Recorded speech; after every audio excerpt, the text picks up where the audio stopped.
PTEയുടെ first വീഡിയോയ്ക്ക് ശേഷം എനിക്ക് ഏറ്റവും കൂടുതൽ വന്ന മെസ്സേജുകൾ എന്ന് പറയുന്നത് IELTS ആണോ എഴുതേണ്ടത് PTE ആണോ എഴുതേണ്ടത്, ഈ രണ്ട് എക്സാമിൽ ഏറ്റവും എളുപ്പമുള്ള എക്സാം ഏതാണെന്നുള്ളതാണ്.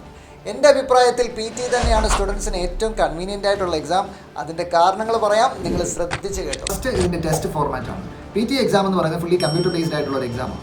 പിന്നെ ഇതിൻ്റെ സ്കോറിംഗ് മെത്തേഡ് എന്ന് പറഞ്ഞാൽ ഓട്ടോമേറ്റഡ് ആയിട്ടുള്ള മെഷീൻ ബേസ്ഡ് ആയിട്ടുള്ള ഒരു എക്സാമാണ്. ഇതിൻ്റെ സ്പീക്കിംഗ് പോലും ഒരു കമ്പ്യൂട്ടറിനോട് കുട്ടികൾ സംസാരിക്കുന്ന രീതിയിലാണ് അറേഞ്ച് ചെയ്തിരിക്കുന്നത്. ഇനി അടുത്ത ഇതിൻ്റെ പ്രധാന ഫോക്കസ് എന്ന് പറയുന്നത് പ്രാക്ടിക്കൽ കമ്മ്യൂണിക്കേറ്റീവ് ഇംഗ്ലീഷ് മാത്രമാണ്, അതായത് ഫ്ലുവൻസി, അല്ലാതെ ഗ്രാമർ, വൊക്കാബുലറി, പ്രൊനൗൺസിയേഷൻ ഒന്നും അമിത പ്രാധാന്യം കൊടുക്കുന്നില്ല. ഇനി ഇതിൻ്റെ ടെസ്റ്റ് ഡ്യൂറേഷൻ എന്ന് പറയുന്നത് അപ്രോക്സിമേറ്റ്ലി 2 hours and 15 minutes മാത്രമാണ്. ഇനി കുട്ടികൾക്ക് ഇതിൻ്റെ റിസൾട്ട് ആണെങ്കിലോ 2 ദിവസത്തിനുള്ളിൽ കിട്ടും. ഇനി മാക്സിമം ഡിലേ ആയി കഴിഞ്ഞാൽ 5 ദിവസത്തിനുള്ളിൽ കുട്ടികൾക്ക് റിസൾട്ട് കിട്ടും. അതുപോലെ തന്നെ കുട്ടികൾക്ക് ഫ്ലെക്സിബിൾ ആയിട്ട് ടെസ്റ്റ് ഡേറ്റ് എടുക്കാനും എക്സാം എഴുതാനും ഈസി ആയിട്ട് പറ്റും. എക്സാം ഫീസ് എന്ന് പറയുന്നത് 17,000 രൂപയാണ്. പക്ഷേ നിങ്ങൾ PTE സ്റ്റോറീസ് വഴി എക്സാം ബുക്ക് ചെയ്യുകയാണെങ്കിൽ നിങ്ങൾക്ക് 14,000 മാത്രമേ ആവുന്നുള്ളൂ. അങ്ങനെ നോക്കിയാലും നിങ്ങൾക്ക് ഇത് വളരെ കൺവീനിയൻ്റ് ആയിട്ടുള്ളൊരു എക്സാം തന്നെയാണ്. ഇതൊക്കെയാണ് PTE എക്സാമിൻ്റെ പ്രധാനപ്പെട്ട അഡ്വാൻറ്റേജസ്. ഇനി കൂടുതലായിട്ട് നിങ്ങൾക്ക് എന്ത് ഡൗട്ട് ഉണ്ടെങ്കിലും നിങ്ങൾക്ക് മെസ്സേജ് ഇടാം അല്ലെങ്കിൽ കമൻറ്റ് ചെയ്യാം. തീർച്ചയായിട്ടും ഞങ്ങൾ റിപ്ലൈ തരുന്നതായിരിക്കും.